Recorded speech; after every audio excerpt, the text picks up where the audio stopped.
Guys, nagugutom na yung aming gitna na pusa.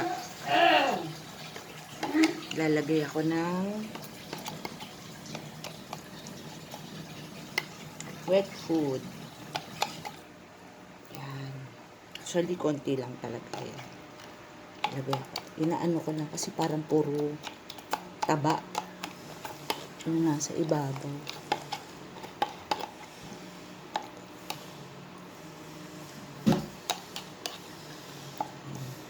Dinudurog ko. Yan. Maglalagay lang ako ng ganyan. Panghalo. Yan. Siya naman, pag maglalagay ako ng food, gagawin niya. Oh, wait muna, bebe. Wait. Lalagyan pa ni mami na. Wait muna. Lalagay natin to, oh. Yan.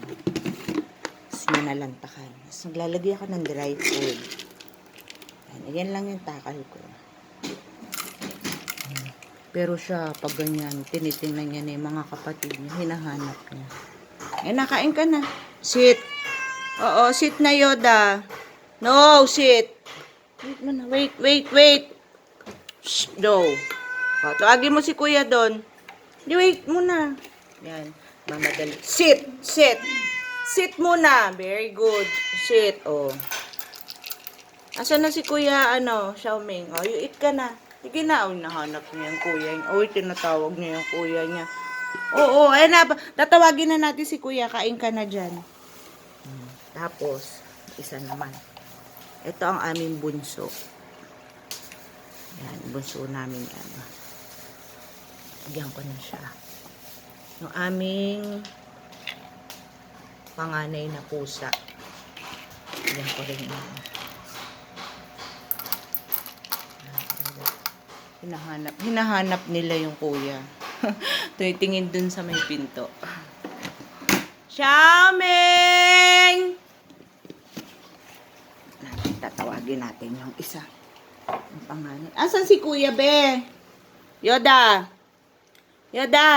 Shh, uy! Asan si kuya? Hinahanap niya. Hanap natin. Xiaoming, halika na. Pasok na. Late ka na naman. Kaya na. Kain na dun. Sus, nagdaan na naman ng... Kain na, dali. Kain na dun. Kain na. Sige na.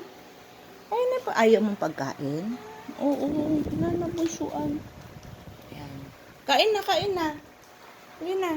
Yan silang tatlo. Pananghalian na 11.